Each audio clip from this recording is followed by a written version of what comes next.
गुरु प्यारी सात संगत जी, आज का सत्संग बड़ा रूहानियत भरा सत्संग है। आज की वाणी है परम संत श्री हजूर महाराज जी की। महाराज की वाणी है और आज के सत्संग में स्वामी जी महाराज गुरु के बारे में बड़ी अच्छी तरह खोल खोल के समझाने की कोशिश कर रहे हैं। गुरु मेरे जान प्राण शब्द का दीना दाना, शब्द मेरा आधार शब्द का मरहम बिछाना है। हम स्वामी जी महाराज समझते हैं कि कोशिश कर रहे हैं कि गुरु मेरे जान भी हैं और प्राण भी, पर सवाल पैदा होता है जिसको हमने कभी देखा नहीं, वो हमारे जान और प्राण कैसे हो सकते हैं। तो आज के सत्संग में बड़ी ही रूहानियत भरी मेहमान स्वामी जी महाराज करेंगे।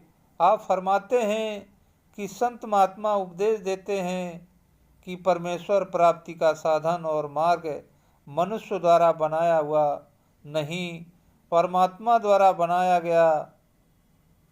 संतान संग नहीं जाता, इसमें कभी न कोई परिवर्तन हुआ। आत्मा समझते हैं कि जब सब ने एक ही परमेश्वर से मिलाप करना है, वे परमेश्वर और उससे मिला का मार्ग हर एक के अंदर है। या किसकी अकल में आता है कि परमात्मा में हिंदुओं के अंदर अपने मिलने का कोई एक साधन और मार्ग रखा हो, और मुसलमानों, सिखों, ईसाइयों के अंदर कोई दूसरा साधन और मार्ग रखा हो।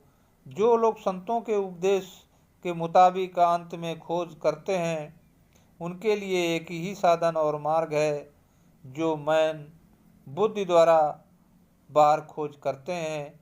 अनेक साधनों और मार्गों से भटकते रहते हैं, उनके साथ उनके हाथ पर ले कुछ नहीं पड़ता जब तक हम अपने मन की मत त्याग कर स्वयं ईश्वर द्वारा अपने साथ मिलाने के लिए बनाए आत्मिक साधन को नहीं अपनाते, हम कभी उनके साथ मिलाप नहीं कर सकते। संत महात्मा समझते हैं कि सतलोक से उत्तरी आत्मा को वापस सतलोक पहुँचने में सहायता देने के लिए परमात्मा ने हर जीव के अंदर आँखों के पीछे शब्द की ध्वनि और शब्द का प्रकाश रखा हुआ है। शब्द या नाम की ध्वनि और प्रकाश परमात्मा की दरगाह से हो रहे हैं, और जब परमात्मा की शक्ति से परिपूर्ण है, जब साधक पूर्ण संतों की युक्ति के अनुसार अपनी आत्मा को शरीर के 9 द्वारों से समेटकर शब्द से जोड़ लेता है, तो वह शब्द आत्मा को अपने अंदर समाकर वापस परमात्मा की दरगाह में ले बताता है। जब तक हम आँखों के नीचे बैठे, हमारे तरीके और ख्याल अलग अलग, जात पात, ऊंच नीच, पढ़े लिखे या अनपढ़ का कोई भेदभाव नहीं है, तो भाग्यशाली जीव अपने लिए अंदर वे शब्द से जोड़ते हैं। शब्द उनकी आत्मा को वापस ले जाकर परमात्मा से मिला देता है। उसे परमात्मा ने अपने साथ मिला खुद वह नियम बनाया है। गुरु अमरदास जी कहते हैं, सच्चे शब्द सच्ची बात हुई, उसे प्रभु से स्वयं या साधन और मार्ग बनाया, नाम की कमाई द्वारा कर सकेगा, और शब्द या नाम की प्राप्ति संत सतगुरु द्वारा होगी। इसलिए हमें कौमों, मजहब, मुल्कों से छोटे छोटे दायरे और मनुष्य द्वारा बनाए भेदभाव से ऊपर उठकर शब्द रूपी अंतर्मुख सच्ची एकता में आने की कोशिश करनी चाहिए। अब अपने वाणी की शुरुआत की गुरु मेरे जान पुराण शब्द या दीना दाना, शब्द मेरा आधार शब्द का परम पेशन। अब जब नाम मिला, नाम की कमाई की, नाम की लज्जत आई, आत्मा अंदर चली गई। जब अंदर जाकर गुरु की पोजीशन, रुतबा, ताकत और बख्शीश देखी तो अफसोस भी आत्मा करती है और शुक्राना भी करती है। अफसोस इस बात का कि मुझे गुरु की कदर नहीं थी, और शुक्राना इस बात का कि गुरु ने मुझे कहाँ से कहाँ पहुँचा दिया। यह मृत्यु लोक है। ऐसे गंदे देश से निकलकर परमात्मा ने रानी मंडलों पर पहुँचा दिया। पता चला कि गुरु मेरे जान और प्राण हैं। क्यों?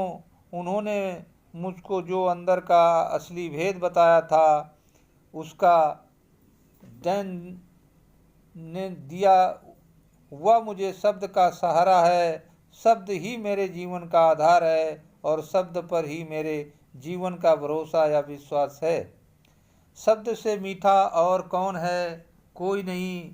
जब सवाल पैदा होता है कि यह शब्द क्या है, नाम क्या है, संत मत जय या गुरुमत को नाम मार्ग, जहाँ शब्द मार्ग भी कहा जाता है, क्योंकि इसमें नाम जब शब्द के अभ्यास द्वारा आत्मा को परमात्मा में लीन करने का उपदेश दिया जाता है।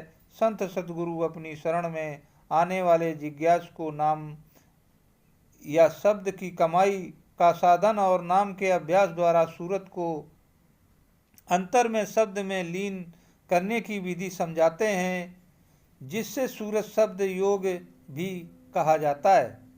संतों महात्माओं ने परमात्मा के अनंत गुण के आधार पर उससे जो नेक नाम रखे हैं, उन्हें वर्णात्मक, गुणात्मक या सुखात्मक नाम या शब्द कहा जाता है।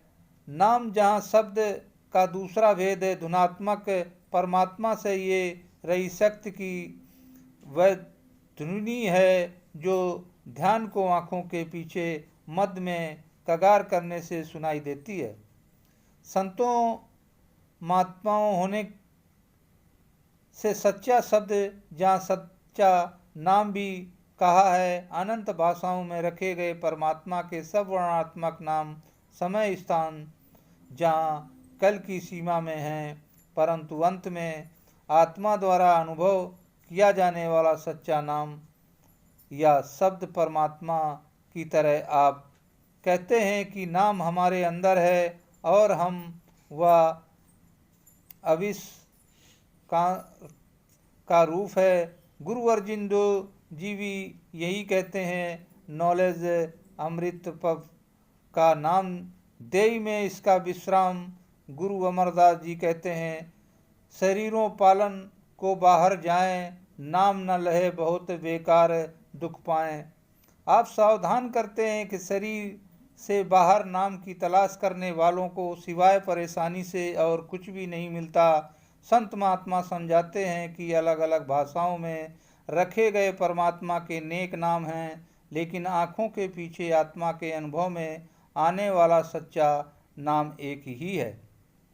यह सब तरह की दया से परे है और ऊपर है। यह नाम जान शब्द किसी का बनाया हुआ नहीं है। गुरु नानक साहब कहते हैं कि अपने आप साथियों दी कुदरत सखी करें।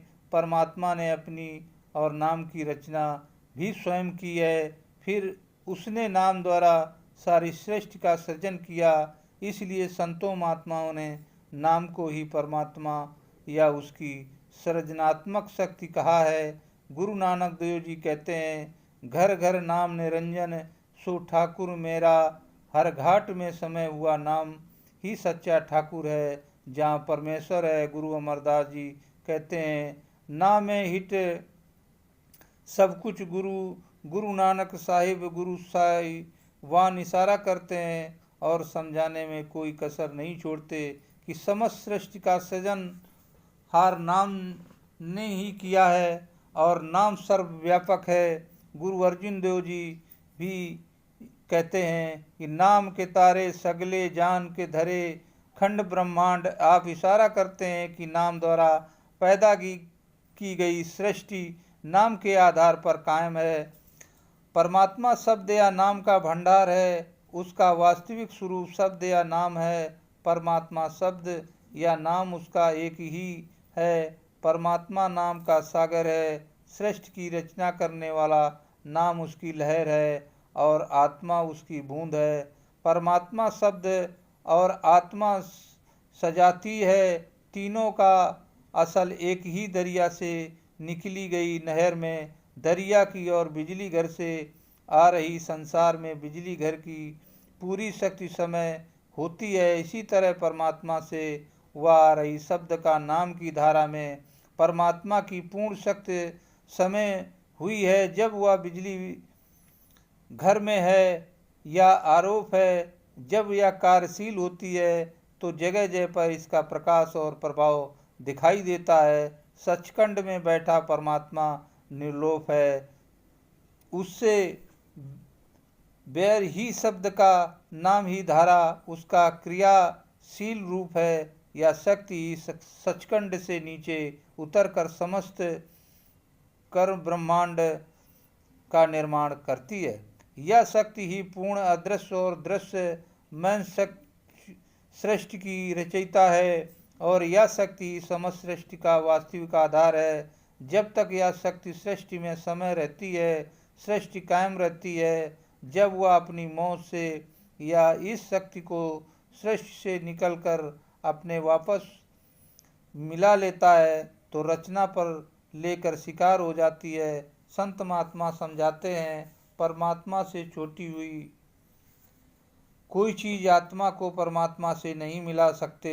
शब्द परमात्मा का रूप है, इसलिए हमने अपने अंदर आंखों के पीछे शब्द को पकड़ कर ही आत्मा परमात्मा में सुमा सकती है। संत महात्मा समझते हैं कि नाम के अभ्यास द्वारा आत्मा के आंखों के पीछे और मध्य में कगार होने पर साधक को शब्द की अलौकिक ध्वनि सुनाई देती है और शब्द का अनुपम प्रकाश दिखाई देता है। शब्द की शक्तिशाली ध्वनि आत्मा को इस तरह अपनी तरफ खींचती है जिस तरह एक शक्तिशाली चुंबक छोटी सी सुई को अपनी तरफ खींचता है।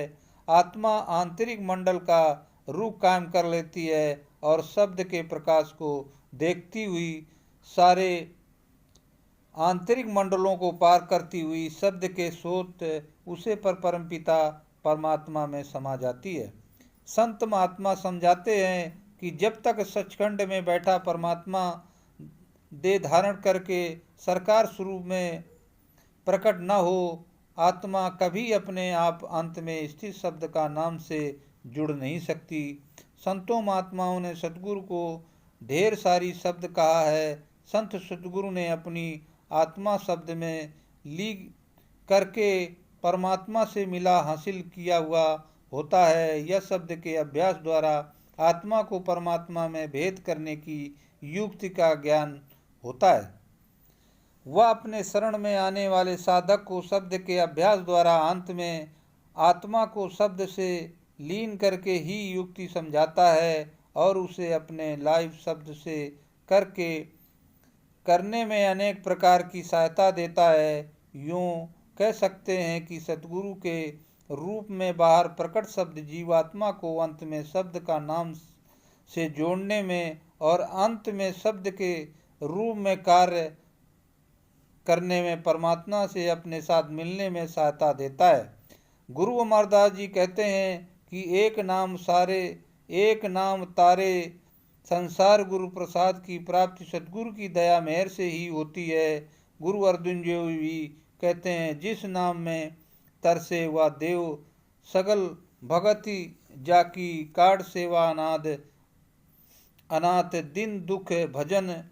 आप समझाते हैं कि वह नाम रूपी सार पदार्थ जो सब भक्तों का इष्ट है और जिसके लिए देवी देवता भी तरसते हैं, उसकी प्राप्ति केवल पूरे गुरु से ही होती है। नाम का मुल्क धन सतगुरु से प्राप्त होता है, लेकिन प्राप्त उसे होता है जिस पर प्रभु की दया मेहर होती है। अपने अगली कड़ी में स्वामी जी महाराज क्या फरमा रहे हैं, क्या गुड़गांव शब्द का अगम ठिकाना बिन शब्द में फायर, पर इस शब्द का कलमे की लज्जत का वर्णन करें। इस अति मीठा और प्यारा है, जुबान उसका वर्णन नहीं कर सकती। उसका धारण इस संसार में नहीं चला गया। जिस प्रकार कुत्ते बिल्ली आए और अगला अपना पेट भर के चले गए, इसी प्रकार नाम के बिना मनुष्य अपना जन्म बर्बाद करके चला गया। जल प्रसन्न पूजत रहे, कागज अटकन मैन, मत ठोकर खाए गए 84 खाना। फरमाते हैं कि कोई तीर्थ पर घूम रहा है, कोई पत्थरों को पूछता है, कोई कागजों को पढ़कर अपनी उम्र गंवा गया, अपना कुछ न बनाया, ना अंदर गए, ना अंदर का पर्दा खोला, ना रूहानी मंडलों पर गए, न मालिक मिला। 84 के धक्के खाते खाते 84 में ही चले गए। सतगुरु की सेवा के बिना नहीं लगे ठिकाना। अब आप आगे फरमाते हैं कि यदि मनुष्य जन्म प्राप्त करके शब्द या कलमा न प्राप्त कर सके, आत्मा अंदर उसके साथ न लगे, जय जलता आया और जलता ही चला गया। बिना नाम के इसका कहीं भी कोई ठिकाना नहीं है। जब तक इसको कोई मुर्शिद नहीं मिलता या अपने आप को फना फुल शेख भाव गुरु में ही नहीं कर लेता, तब तक इसे कुछ नहीं मिलता। नीचे ही नीचे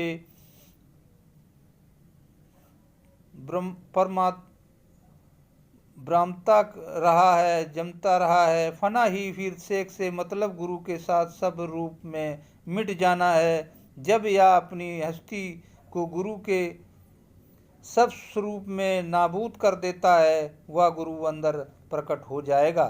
शब्द भेद बिन सतगुरु क्या कहे, या जाना मैन इंद्री बस में नहीं तो कल चबाना। अब स्वामी जी महाराज कहते हैं कि और गहराई में समझने की कोशिश कर रहे हैं। जिस गुरु के पास शब्द नहीं है, हम उसे गुरु नहीं कहेंगे, क्योंकि बिना शब्द के मन और इंद्रियां अर्थात हवा से के बस में नहीं आते।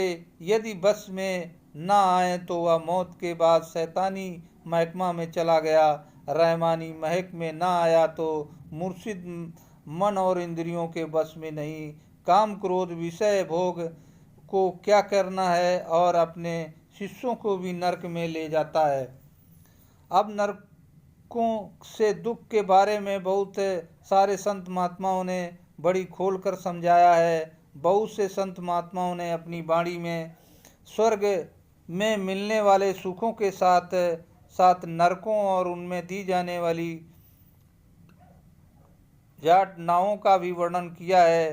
कई लोग स्वर्ग और नरकों को मात्रा कल्पना समझते हैं। कई लोग कहते हैं कि संतों महात्माओं ने नरकों और स्वर्ग की कहानियां इंसान को डराने और अच्छे कर्मों की प्रेरणा देने के लिए बनाई हैं, लेकिन वास्तव में स्वर्ग नरकों का कोई अस्तित्व नहीं है। इससे विपरीत संत महात्मा इस बात पर जोर देते हैं किस वर्ग स्वर्ग नरक धर्मराज चित्र गुप्त यमदूत जम्बू और गाड़ी कर्म और फल के नियम के अभिन्न अंग हैं। धर्मराज कर्मों के कानून को लागू करने वाली शक्ति है।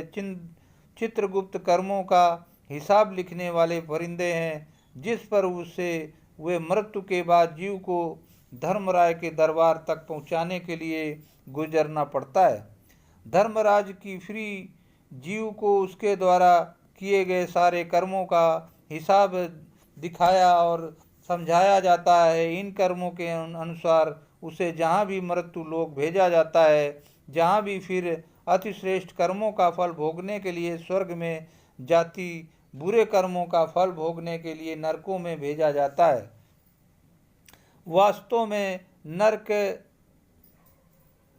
जट देने की जगह बल्कि आत्मा के सुधार के लिए बनाई गई जगह के बुरे कर्मों का कारण आत्मा का प्रकाश इतना थक जाता है कि वह अपना अधिक बुरे कर्म करती है। उसे दयालु प्रभु ने एक ऐसा विधान बना दिया है कि आत्मा के बुरे कर्मों का नाश होता रहे, ताकि वह निर्मल प्रकाश में संसार में निर्मल कर्म कर सके। तपेदिक के रोगियों के लिए अलग अस्पताल बनाए जाते हैं। कैंसर के रोगियों के लिए कैंसर पीड़ित भाग में एंट्रोविक करने गुजरी जाती है, जिसके कारण रोगी को अत्यंत पीड़ा में से गुजरना पड़ता है। कई धातुएं ऐसी हैं जो हजारों डिग्री तापमान पर पिघलती हैं, उसके लिए विशेष बत्तियां बनाई जाती हैं और डॉक्टर रोगी की गली सदियों को काट कर बाहर फेंक देता है। वह पीप से भरे फोड़ों को चिरा देता है और दुर्घटना की टूटी टंग पर प्लस्तर लगाते देता है ताकि सीधी रहे टांग सीधी रहे। डॉक्टर या कार्य बड़े कठिन साबित होते हैं। मरीज डॉक्टर द्वारा की गई कार्रवाई से ही गुजरने का समय चीखता चिल्लाता है और मन ही मन डॉक्टर को कोसता है, लेकिन जब वह स्वस्थ हो जाता है तब डॉक्टर के प्रति उसका दृष्टिकोण पहले जैसा नहीं रहता।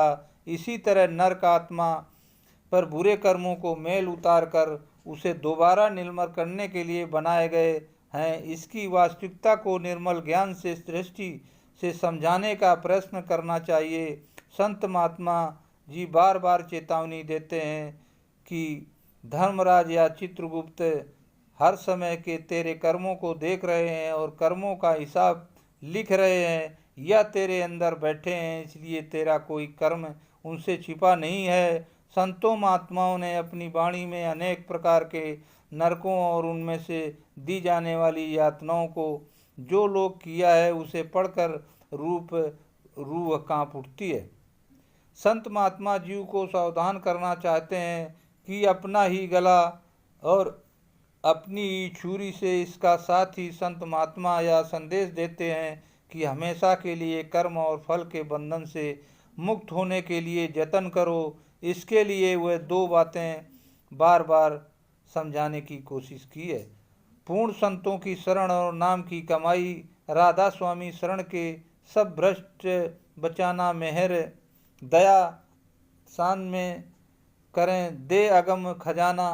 अब अपनी आखिरी कड़ी में स्वामी जी महाराज हमें समझाने की कोशिश कर रहे हैं कि कुल मालिक के शरण में उसकी शरण लोग आप की दया वह करेगा, पर दया हो गई फिर किसी दर की नहीं। मतलब तो यह है कि परमार्थ की बातें बड़े भेद धड़क होती हैं, किंतु जो आम शरियत बाहरी कर्मकांड में वाले हैं वे नहीं समझ सकते। वे बुरा मानते हैं उसका रास्ता नीचे की ओर और संतों का रास्ता ऊपर की ओर है। सुधरा एक ही निर्भीक और आज़ाद फकीर हुआ, धर्मशाला में गया। अब लोगों में रिवाज है कि वह किसी शादी को उसके संबंधी उसको उसकी पत्नी को किसी धर्म स्थान में ले जाकर वहाँ के महंत को 2-4 रुपये और मिठाई देते हैं। संयोग से एक शादी जोड़ा आया, महंत को प्रणाम किया और कुछ रुपए मिठाई दी। महंत ने स्त्री पुरुष को दोनों आशीर्वाद दिया और कहा, तुम भी जीती रहो और तुम भी जीते रहो। रुपए तो स्वयं उसने रख लिए और मिठाई सूत्रों को दे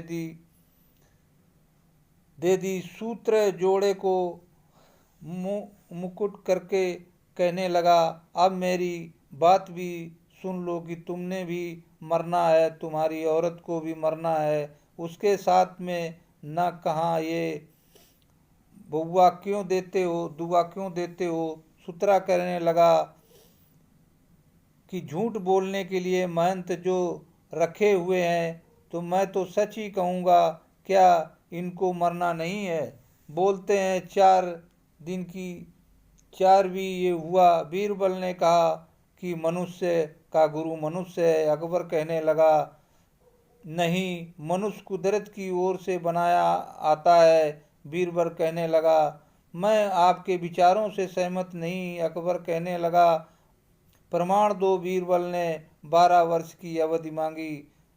अकबर ने मान लिया। बीरबल विभिन्न घरों से 10-20 बालक ले आया। उसको पालने के लिए कई गूंगी देवियों को नियुक्त की और अलग जंगल में उसके निवास पर प्रबंध करवा दिया। 12 वर्षों के बाद उन बच्चों को दरबार में उपस्थित किया तो उन्होंने बंदरों जैसे तथा दूसरों जंगली पशुओं की बोली बोलना शुरू कर दिया। अकबर तो लेकिन ये गया कोई हालत भी जरूर बदलेगी। स्वगुरु प्यारे सारी साथ संगत, आज का ये छोटा सा सत्संग बड़ा ही महत्वपूर्ण और रूहानियत से भरा सत्संग हमने श्रवण किया है। परम संत हुजूर जी महाराज जी बड़ी खोलकर समझाने की, अच्छी तरह समझाने की कोशिश की है कि जिन लोगों को नामदान की बख्शिश हो चुकी है और नामदान की बख्शिश होने के बाद जिन्होंने अभी तक गुरु अपने जान प्राण नहीं माना है, उनकी हालत क्या होगी। अगर हम गुरु को जान प्राण समझते हैं, गुरु की भक्ति करते हैं, टाइम देते हैं, तो आखिरी वक्त में सिर्फ गुरु की सहाय होगा। सुख रुपया गुरु की भक्ति करें, गुरु को कुछ बनकर दिखाएं, दिन रात भजन सुमिरन कर हमारा ध्यान रहे कि ऐसे ही सत्संग साखियाँ सुनने के लिए सच विमलेश चैनल को सब्सक्राइब कर लें, लाइक करें और शेयर करें। कमेंट में राधा स्वामी जरूर लिखें। राधा स्वामी जी।